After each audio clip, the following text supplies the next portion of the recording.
महापौर ऋतू तावडे वाहनावरील लाल निळ्या दिव्यामुळे वादात सापडल्यात। यावर सत्ताधारी आणि विरोधकांच्या प्रतिक्रिया या समोर आलेल्या आहेत। या संदर्भात मुख्यमंत्री फडणवीसांनी उत्तर द्यावं असं ठाकरे गटाचे खासदार संजय राऊत यांनी म्हटलं, तर राज्यामध्ये कोणीही गाड्यांना लाल दिवे लावू नये अशी प्रतिक्रिया मुख्यमंत्री देवेंद्र फडणवीस यांनी दिली आहे।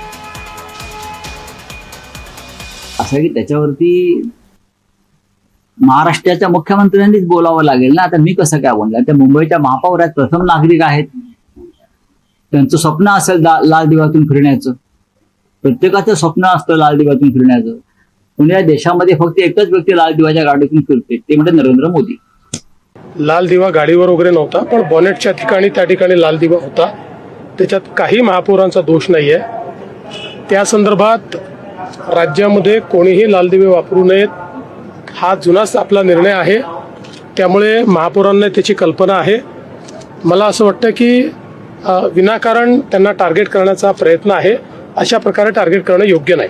2017लाच राज्य सरकारचं आणि महानगरपालिकेला कळवलेलं की कुठलाही लाल दिवा या आयुक्तांच्या, महापौरांच्या यांच्या गाडीवर असता कामा नये आणि हा प्रोटोकॉल विचारायचा प्रश्नच येत नाही। पूर्णतः बंदी आहे, तर नक्की कोणाच्या सांगण्याने तुम्ही तो लावलात? आम्ही मुंबईचे नगरसेवक हे मुंबईचे सेवक आहोत आणि मुंबईच्या महापौर ऋतुताई तावडे यांनी देखील पहिल्याच दिवशी स्पष्ट केलंय की त्या देखील मुंबईकरांच्या सेवक आहेत। त्या महापौर असल्या तरी मुंबईकरांची सेवा करणं हे त्यांचं प्राधान्य आहे आणि प्राथमिकता आहे। अशा पद्धतीनं जाणीवपूर्वक भारतीय जनता पार्टीला बदनामी करण्याचा प्रयत्न केला जातोय।